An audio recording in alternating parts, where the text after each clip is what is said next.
গুৱাহাটী বিশ্ববিদ্যালয়ৰ তথ্য প্ৰযুক্তি বিভাগে আজি গ্ৰীষ্মকালীন ইণ্টাৰ্ণশ্বিপ কাৰ্যসূচী 2024ৰ শুভাৰম্ভণি কৰে।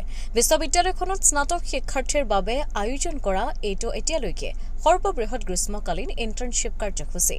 কাৰ্যসূচীত অসমকে ধৰি উত্তৰ পূৰ্বাঞ্চল আৰু দেশৰ বিভিন্ন ৰাজ্যৰ কেইবাখনো শিক্ষানুষ্ঠানৰ মুঠ 280 গৰাকী শিক্ষাৰ্থীয়ে এই কাৰ্যসূচীত অংশগ্ৰহণ কৰিছে।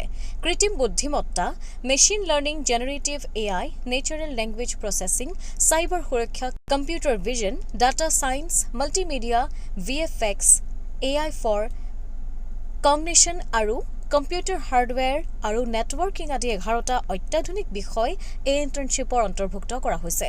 আনহাতে দিনৰ 10 বজাত বিশ্ববিদ্যালয়ৰ ফণীধৰ দত্ত সভাগৃহত আয়োজিত এক অনুষ্ঠানত এই কাৰ্যসূচীৰ শুভ উদ্বোধন কৰে অসম চৰকাৰৰ শিক্ষা আৰু তথ্য প্ৰযুক্তি বিভাগৰ মন্ত্ৰী ডঃ ৰণোজ পেগুৱে।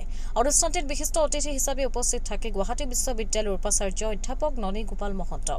অনুষ্ঠানটিত বিশ্ববিদ্যালয়ৰ বিভিন্ন অনুষদৰ ডিন, জ্যেষ্ঠ বিষয়া, বিভাগীয় মুৰব্বী, শিক্ষক-শিক্ষয়িত্ৰী, গৱেষক আৰু ছাত্ৰ-ছাত্ৰীসকল উপস্থিত থাকে। উল্লেখযোগ্য যে এই গ্ৰীষ্মকালীন ইণ্টাৰ্ণশ্বিপ কাৰ্যসূচী 22 জুলাইলৈকে চলিব।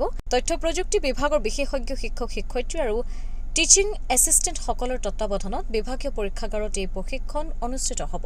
কাৰ্যসূচীটোৰ সমন্বয়ৰ দায়িত্ব পালন কৰিছে বিভাগটোৰ ডাক্তৰ কিশোৰ কাশ্যপ আৰু অহিদুজ্জামানে। ৰাষ্ট্ৰীয় শিক্ষা নীতি 2020ৰ লক্ষ্য অনুসৰি এই উদ্যোগৰ জৰিয়তে শিক্ষাৰ্থীসকলক ব্যৱহাৰিক জ্ঞান, আন্তঃবিষয়ক অভিজ্ঞতা আৰু উদ্যোগমুখী দক্ষতাৰে সমৃদ্ধ কৰাৰ লক্ষ্য গ্ৰহণ কৰা হৈছে।